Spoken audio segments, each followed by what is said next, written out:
sahabat-sahabat yang berbahagia, ada apa dengan waktu subuh ini? Terkait dengan surah ini tentunya. Yang pertama, waktu sialnya orang kafir itu waktu subuh. Sementara jam menangnya orang beriman itu waktu subuh.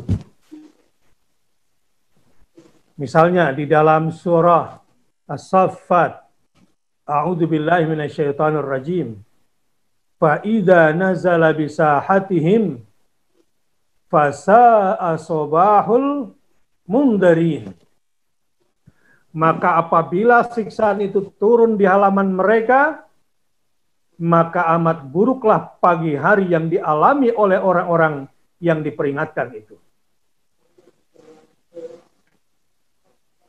Jadi ini waktu pada awal siangnya, yaitu di waktu pagi, di waktu subuh. Karenanya, ada seorang sahabat Nabi bernama Sakhar. Karena sering melihat Nabi dan pasukannya kalau bertempur itu di waktu subuh, dan puncak semangatnya di waktu subuh, maka dia selalu mengirimkan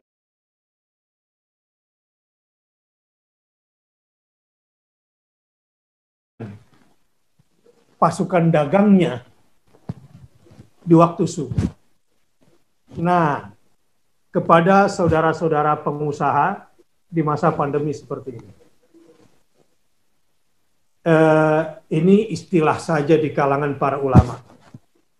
Kita harus punya dua kapal. Satu kapal dagang, dua kapal perang.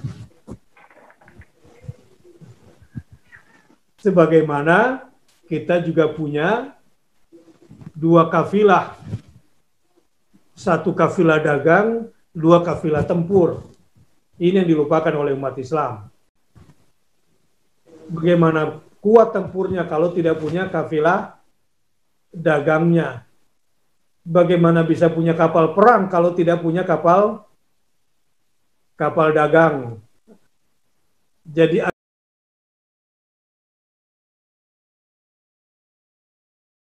antara ekonomi dengan perjuangan untuk Indonesia ini dibutuhkan itu, maka bangsa Indonesia insya Allah senantiasa dalam kekuatannya, terutama umat Islam.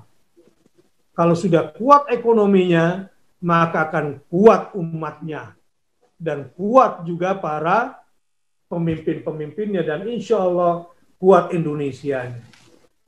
Sebab kalau lemah ekonominya, pemimpin yang ngutang terus pekerjaannya, maka tunduklah setinggi apapun jabatan pemimpin satu negara, pasti tunduk di hadapan krediturnya karena dia penghutang. Maka lemahlah bangsa itu ke depan. Nah, karena itu kalau ingin menang, kalau ingin mendapatkan banyak keberuntungan, maka fal mughirati subha. Karena itu jam menang. Kenapa jam menang? Di situ jamnya keberkahan. Ada apa di balik keberkahan? Itu jam keberuntungan pada waktu itu. Sehingga Sakhar dari sahabat Nabi sang pedagang ini, kenapa mengutus kafilah dagangnya waktu subuh? Karena ingin mendapatkan doanya Nabi SAW. Allahumma barik li ummati fi bukuriha. Ya Allah, berkailah umatku di waktu subuhnya, di waktu paginya. Maka yang kelemar-kelemar di waktu subuh, kelemar-kelemar di waktu fajar, nggak akan mendapatkan keberkahan dari Nabi SAW. Bahkan kalau pemuda-pemuda, pasukan-pasukan, elit, aktivis-aktivis dakwah itu malamnya sudah siap bangun, menanti waktu subuh itu semakin semangat. Karena di situ dia mengharapkan syafaat dari Nabi SAW. Syafaat yang mana? Yaitu mendapatkan doa Nabi. Allahumma barik li ummati fi bukuriha. Ya Allah, berkailah umatku di waktu subuhnya. Sementara pada jam yang sama, fasa'a sobahul mundarina. Itulah waktu sialnya orang-orang yang tidak mendapatkan keberkahan, maka ketika digeruduk, diserang, ditusuk pasukannya di waktu subuh, dia akan lemah. Karena kita sekarang belum masuk waktu perang, jadi semangatnya ngapain di waktu subuh? Semangat sholatnya, udah ganteng subuhnya. Terus semangat baca Qur'annya, bukan malah kayak burung lagi sakit ketika melihat Quran, sampai jatuh menetes ilernya gitu.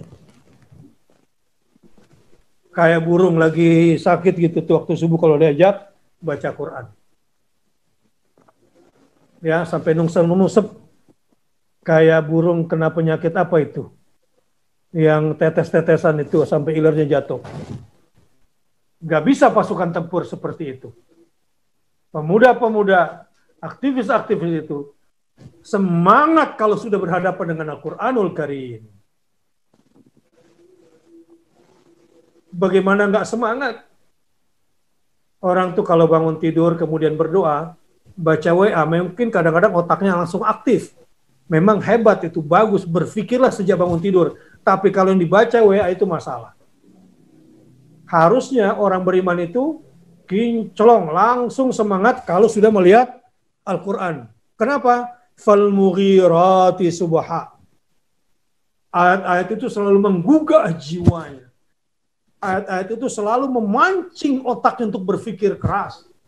Ayat-ayat Quran itu membuat matanya segar. Dan ayat-ayat Al-Quran itu membuat sekujur tubuhnya terpicu adrenalinnya. Dan itu hanya bisa dinikmati khususnya bagi para pejuang agama Allah di waktu subuhnya.